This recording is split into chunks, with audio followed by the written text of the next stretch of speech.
Hey guys, and welcome back to Trekyards. I am Captain Foley. I'm Commander Hawkins. This is the end of Season 4 of Discovery.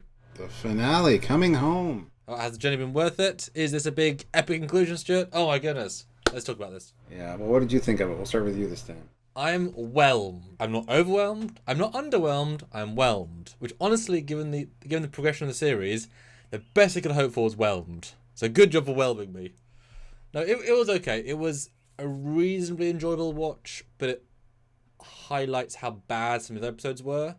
This is one of the best of the season because some of the ones are so much not so good. It's nice it was so long.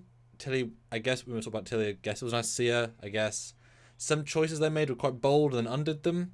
I think one of my favourite moments was I was wondering what the sting's going to be, and what thing at the end, and have her story in the Federation. While it got a little bit muted by people talking, just the note of that I thought was a lovely end on a positive note. So I thought that was I felt good at the end of it, even if I thought I look back and think, well, the season wasn't very good, but the last 4 seconds were sweet. So I'm whelmed. What do you think, Stuart? I've just watched it seconds ago, pretty much. I enjoyed it. It was a good finale to everything that was going on. It was too long, and too many, just dragging out that ending was a little bit much for me. It's kind of like the end of DS9, the last episode. It's like so many endpoints just ended already. I wish it was the end of like a 4-part episode, not a whole season. Because yeah, like you said, it kind of makes some of the other ones feel really underwhelming. Just and nothing episodes. So as a wrap up to the finale and the big DMA thing, or this season, it was fine. It was really really good in that regard. But I just wish it wouldn't have taken so long to get here. And I'm glad they remembered a few things. I'm glad they remembered that Book could communicate with the little red lights. I was waiting. You called that, and I thought, oh yeah, maybe. And we did get it. I thought once he died, they were going to use that trick. They still managed it despite killing him. Well, there were a few moments of ooh, this could be interesting, and then it's they kind of ended it like you said. It delivered on a lot, but then it kind of dialed back some things, and I wish it wouldn't have. I just wish it wasn't 13 episodes to get here. I think it's a very apt ending for this season of quality level. You know what I mean? This is kind of where the whole season was at quality-wise at its best. It was never going to reach higher. It reached lower many times, but it never quite... But yeah, this should have been a 7-episode season. And that would have been go-getter. But 10 would be too many for what we had in the season. So 13 was such an absolute stretching to ludicrousness. You know, I applaud them for not making Tensi a villain. I applaud them for they saw the ending to the end being a more positive vibe. I applaud them for that. But because they're not a villain... the satisfaction level of meeting them, when the DMA gets turned off, it feels like a super minimal moment to me. That should be the epic thing. It doesn't help that the whole episode is hugely diminished by a lack of exterior space shots. I know they're expensive, but the amount of times we just see Vance and Tilly, and they're saying cool things, and that's the time to show stuff, or the DMA turning off. All these moments are very much underwhelmed. Look at that thing over there, it's so amazing, look at that rainbow, while you're staring at my face. It hasn't got any of the power you expect. So the DMA turning off, and then this awkward cut to Stamets and Hugh being like, they did it, in this little cramped set that feels so small and not meaningless but underwhelming. The point of the season was the DMA, give or take, and it's the most small moment possible, which is again a summary of the entire season, kind of. It fits with them being not aggressors, but by not having anything that kind of elevates those elements, it just, oh yeah, it's fine, they just turned it off. Oh, okay. Pretty much, yeah. At least it is more actiony the first 45 minutes. It does go in. At least I called that they were going to try and stop Book's ship with more orbs, but why is the species not able to catch up? Is that really the issue? Full impulse and some maneuverings is enough to stop a hyper-advanced race from sending 2 Come on, this ship isn't advanced enough to dodge them just by... If they can't be captured, send more orbs. You know, put the whole thing in a force field. And when they got to the DMA control of the power source, they just, at least in dialogue, they couldn't get to them because they couldn't get close to the plasma stream. It's like, well, why can Bookship get close to the plasma stream then? Why is his ship more advanced than all of your tech? So they really had to try super hard to manipulate the situation to allow them to ignore this mega advanced hyper race that might be the most advanced thing we've ever seen, at least in tech-wise, just to let them be. So that was all pretty forced. No, I did feel that for sure. Like there's a lot of problems with this episode that just small little things like that just annoy me. Yeah, the whole using the spore drive to get out of the orb would have been fantastic. The whole we can do it, but it's going to destroy the spore drive. I was like, yes, there's consequence. Oh, you can fix it at a starbase. Oh, but it'll be months to get there. Okay, or not months, decades. Sorry, decades. But I wish the spore drive just would have been inoperable from now on. Like, nothing special about the ship would have been great. Nope, easily fixed. Everything was just so easily fixed. Like I said, it would have been cool to have the cliffhanger of them needing decades to get home, set up kind of like another Voyager type deal. It was an astoundingly wrap up. And it could and should have easily been the end of the franchise. That would have been a perfectly good moment to end Discovery. Earth joined the Federation, people are doing happy. You don't need any more. That's the end. It felt like a conclusion to all their stories. But every time they introduced one of those elements, I got so excited about potential stories. Destroying the spore drive is a phenomenal thing to do. Caveat being in a starbase is fine because they're too far away.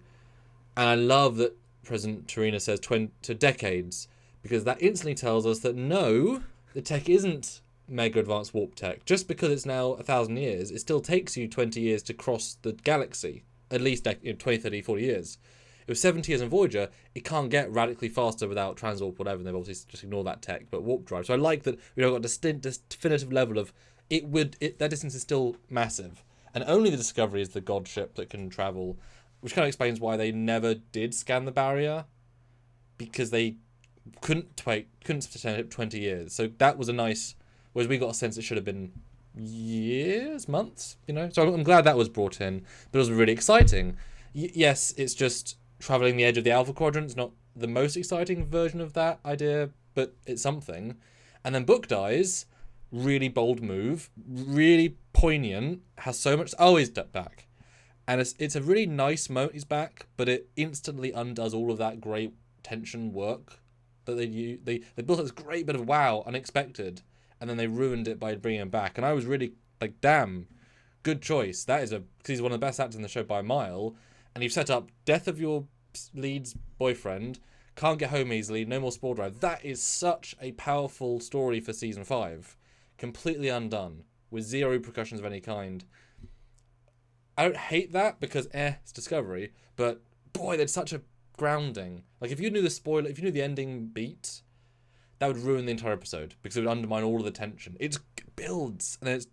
Yeah, and I did get it spoiled for me a little bit, because I was scrolling on Facebook while I was waiting for things to happen, and I just saw one picture. It said spoilers ... but the pictures above were of the ending with them all back on the thing, so the starbase. So it was kind of like, oh well, great, thanks. Yeah, I totally agree. There was a lot of potential, and I mean, it's fine they wrapped it up. I wouldn't have wanted it to end on a cliffhanger as much as I was predicting that it would, because that would just be frustrating until the next season. But it does feel like this could be an endpoint for Discovery for sure. It's not going to be, I don't think, but at least we got to see more of Vance. Tilly being back didn't really faze me. It wasn't important to me, honestly. I mean, it's nice that she was willing to die, but they all kind of are. That's the status quo of a Starfleet officer. If any of them were like, no, that's the job. I mean, I thought they were going to kill Detmer. I thought that was a good move. Again, brave, because we just killed Book, or we were going to kill. Like, I kind of sensed they might kill Book at that point. The way they created the real life and death changing season stakes. Even Ndoye didn't get killed, despite saying explicitly they're all going to get killed. Now they're all fine. So, well, yeah, I was gonna say somebody else needed to at least die, because Tarek, only the bad guy dies. It's one of those happy endings, which is fine. Happy endings are fine, I guess, but it just seems totally unrealistic, and it takes the hit out of everything. And honestly, if you're gonna have the everybody lives storyline, show Taka beam away. He wasn't a villain this season. He had all his reasons explained. See that moment. If you're gonna make it, then at least you have that ambiguity that he could have gone somewhere. Yeah. And I did like that they kept hold of his transporter signature Book, because there's a difference between, they could have played it as he did die, they replicated his body fresh, and he's kind of like a clone, but their tech is indistinguishable. But then transporters are also deconstructing and reconstructing, so he's just the transporter signature. It's already a rebuilt him, so it doesn't really matter. But yeah, I did. At least a good use of the LED wall. That 10 minutes in the big 10C room was nice. Looked visually good. I liked talking to them. It was appropriately slow. Burden was good. I really did like, actually, as I tried to jump back again, but when Book did die and Burnham let loose on the I loved the moment when her brain clicked back into professional gear. You saw it. I did a phenomenal job on that. That's exactly what you would do. It earns you the emotional outburst, which a human would do, but not necessarily a Starfleet captain after decades of training. But the way she swapped back in was phenomenal acting, and she sold it, all those momentary lapses in the next few scenes. I thought that was really, really good for her. But that entire, once the threat was over, it was more interesting, honestly. It's just not overly satisfying. Yeah, all the acting was good, especially from Sonequa, so, I mean, that was fantastic. It was too long for me. It could have been at least 15 minutes shorter. The length, I think, is fine if they'd shown the Earth space battle with the rocks, shown some evacuation, shown the Earth getting hit, like seen it, felt it, rather than one shot of an asteroid the size of a moon destroying part of the Earth. I mean, millions are dead. They didn't even mention millions are dead. I mean, I know they say less than we thought. Well, all of them is what you thought. So anything less than 8 billion is... But like millions of people are dead, don't get that vibe at the end. Price from ships got blown up. That was a chance to show ship shots and beautiful things and motion and have beautiful shots of all different ships. And I love the Eisenberg. I love the Yelchin reference. That was lovely. Good job. That was But see them. That's a chance. I know it's expensive, but it was so undermined by the empty room with Vance, who's overly and Tilly, who's just not that good in those scenes. She's fine, but nothing to write home about. Like, see these epic scenes. Then it could have been the epicness of one felt like a movie, and then the smallness of the other. But by not seeing one, just don't show it then. If you're going to go into those, have both parts of the story told, and completely undermine one, don't show it, because then we don't see the devastation on Earth. Because you see multiple holes in the force fields where things are getting through and destroying parts of the planet. Like they bombed Earth. Earth is going to have ecological damage for hundreds of years. Like, Discovery's picked up Earth, right? That's huge. Like, that's, they could say 450,000 people, millions died.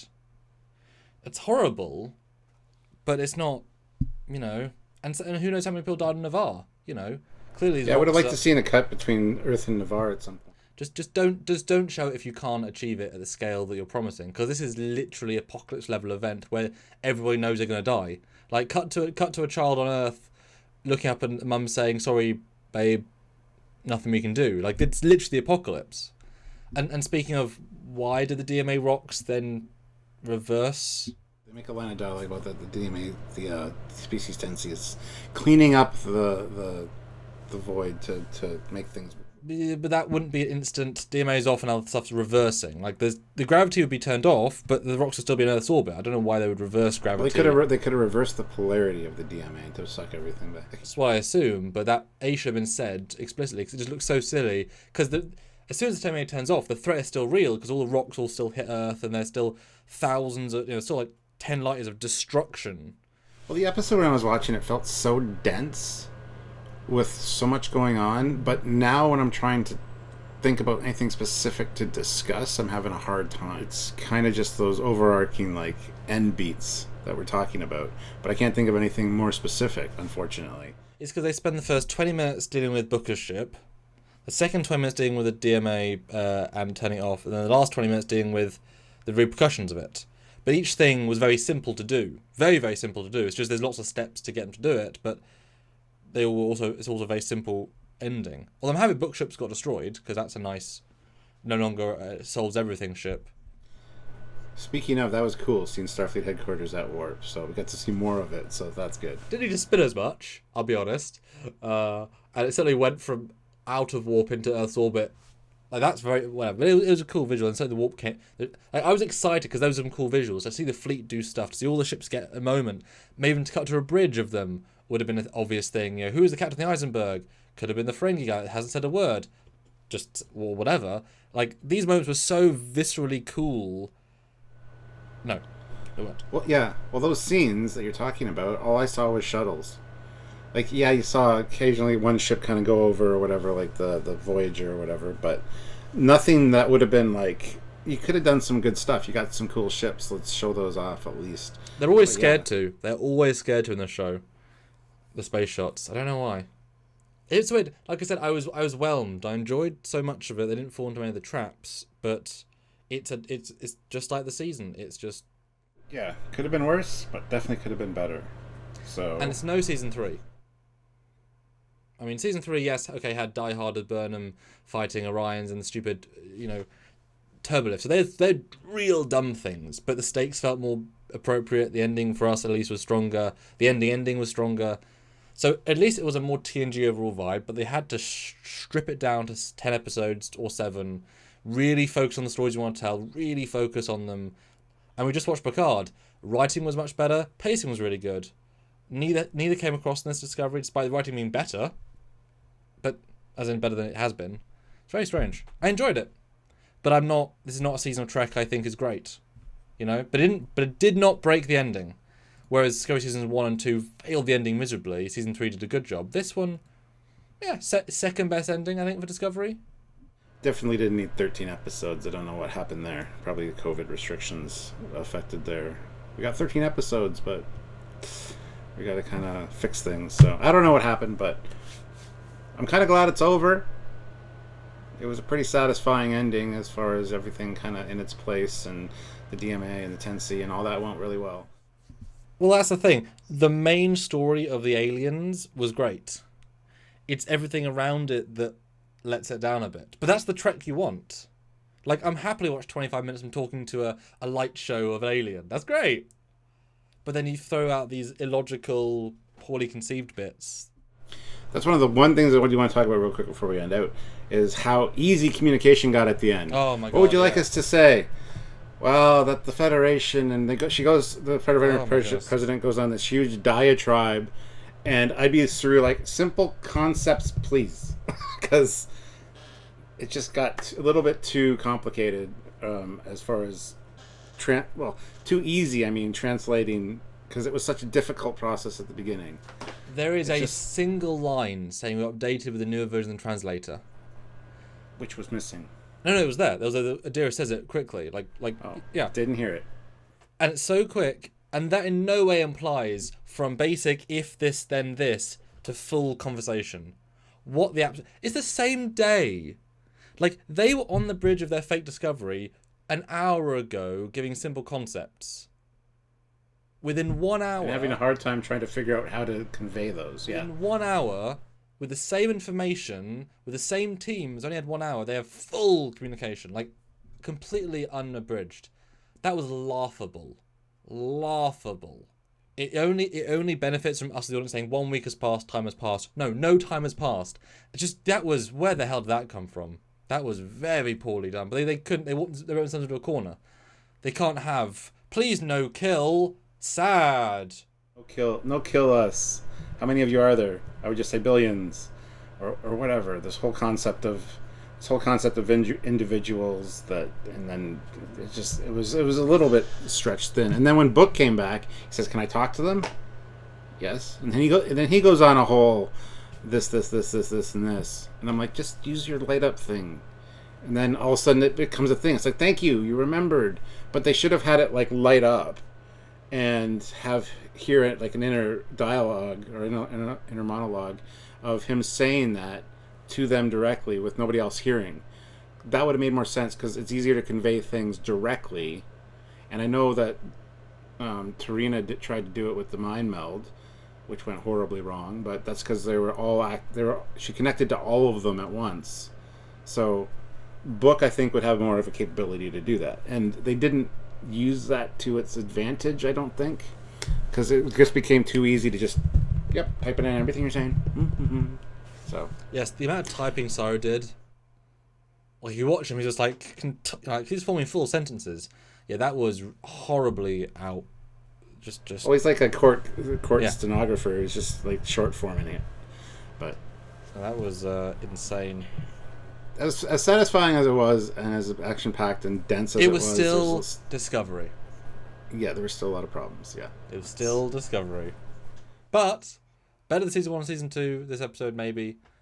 I don't know. But no, I still enjoyed it. And that's the main thing. We'll see what season 5 has. It's a gentle reset again.